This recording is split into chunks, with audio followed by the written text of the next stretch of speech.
Morning, folks. How's it going? Another beautiful day here in. Today we're coming from Savage, Minnesota. Got yourself another League 9 recap coming at you today. We are through 10 weeks. That's right, 10 weeks of the League 9. Getting down to the end here. Couple more weeks till playoffs start, so basically, wins at this point are very important. I wouldn't say anybody was in a must-win. Well, I guess one person this week was in a must-win situation, but yeah. As we know, the race for playoffs is tightening and tightening. There's only 2 wins separating first place from 7th place, so it's gonna be a tight one this year, boys. Let's get into it and let's see what we have for matchups. First matchup of the week, we have Matt and Mitch. And Matt, I guess I did make fun of you a little bit last week that you were probably going to lose. I didn't realize you were facing Mitch, so I mean, like, really I should have taken that into consideration because even you couldn't screw up beating Mitch or losing to Mitch. The only thing that you did this week was you put up the highest score of the week. So, good for you. That's awesome. But you wasted that on a week playing Mitch. So, kind of a waste, I mean, I feel like. I don't know. But, yeah, I would say, hey, good for you. You scored 160 points. Good for you. As you could tell, I'm really stalling here because holy shit, this internet is slow. Yeah, all I've literally done is try to open up the matchup, and it's just not going. There we go.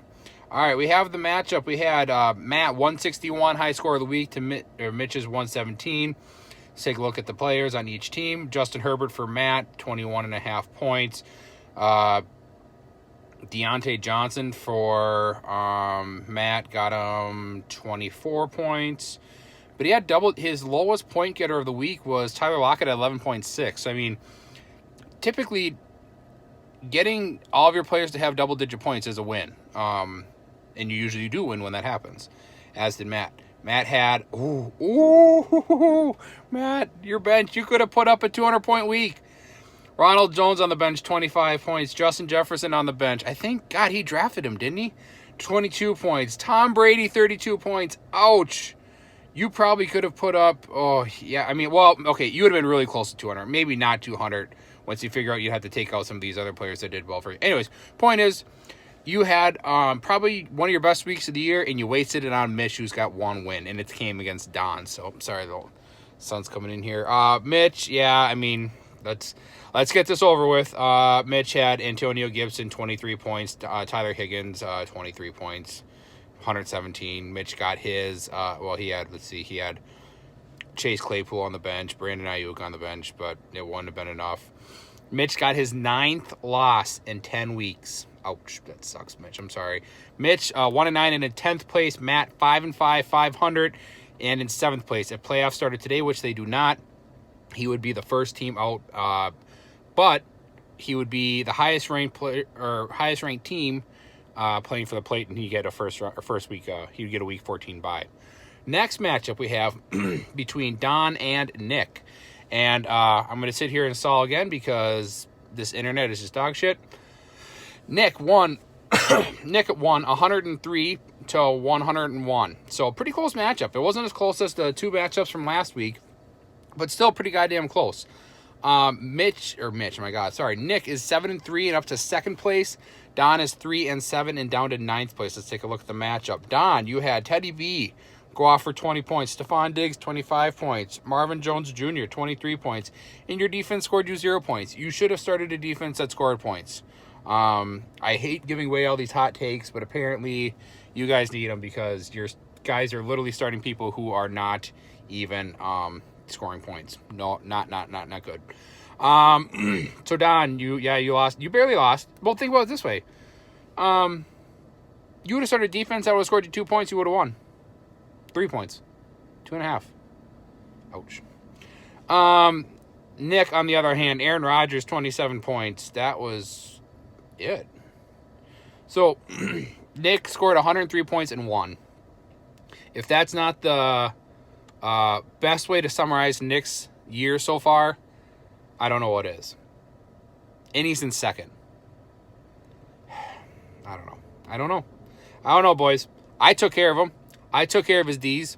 Why got you guys? Figure it out, boys. Let's go. Speaking of shitty matchups, Nate and Brandon.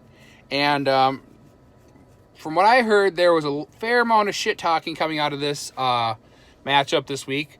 I won't say who did the shit talking because I think we can all figure out who was doing the shit talking between Brandon and Nate. Well, actually, I shouldn't say that because let's be honest, the two loudest guys in this group are Brandon and Nate. Volume-wise, maybe not both of them. Nate for sure, but pointless takes, irrelevant information. Yeah, you're going to get it from these two. Sorry. As you can tell, once again, I am stalling hard. Nate beat Brandon by a point. 110.76 to 109.68. Both teams are 6-4. Brandon is in 4th place. Nate is in 5th place. Trying to look at the matchup, but it won't let me. Basically, what it ended up coming down to was Chicago's defense last night. They played your favorite home team, the Minnesota Vikings. As you all know, the Vikings won. And, yeah, it did not work out for Brandon. Got close, but Jesus Christ, this is fucking terrible. Hold on. Come on. Jesus Christ. What else can we talk about while we're doing this? I got nothing. Fuck. This sucks. Come on.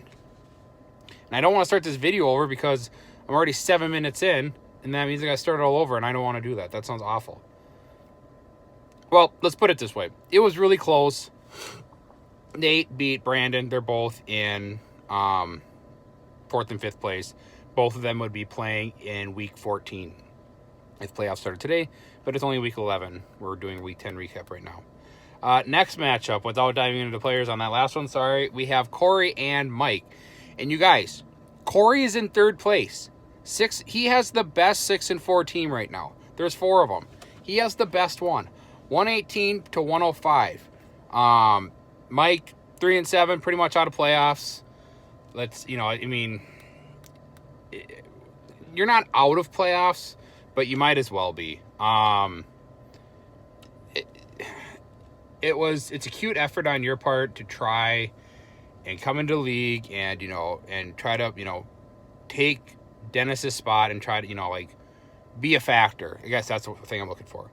But you have literally taken Dennis's spot by just being a below average fantasy team. It's kind of sad because you let Corey beat you. Actually, a lot of people, 6 people, including Mike, have let Corey beat them this year. This isn't working, so let's just get to the matchup of the week. Matchup of the week goes to Perk. Congratulations, Perk, and myself. I got in there too. Awesome. And you're all welcome. I fucking destroyed Matt this week. Everybody wrote me off. Everybody said there's no way, Founder, you're going to do it. There's no way you can beat our number 1 team. Like I've told you all year. I'm pretty sure I've said it in previous years, and no one ever listens to me. Pretty standard. And, yeah. Perk's team is dog shit. He always starts out hot and then finishes slow. Damn it. God damn it. On Sunday, I thought of a joke to use for this, and I completely just realized that I forgot to use it. Rewind. Go back like 2 minutes. Brandon lost this week.